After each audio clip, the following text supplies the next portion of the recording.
At sa kaugnay nga ng balitang yan, naialis na ang sumadsad na eroplano ng Philippine Air Force na may kargang relief goods sa Basco Batanes Airport kagabi.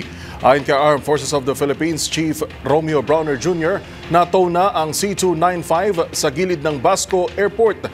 Dahil dito balik na rin sa normal ang operasyon ng paliparan matapos pansamantalang suspindihin dahil sa nangyaring aberya.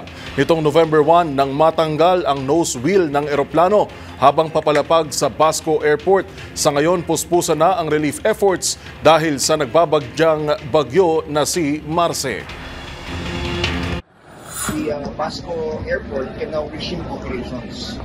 Makakadala na tayo ng mga relief goods doon, and in anticipation of the arrival of Marce, yung bagong bagyo natin, ay nag-preposition na tayo ng mga relief goods, mga family food packs doon sa Batanes.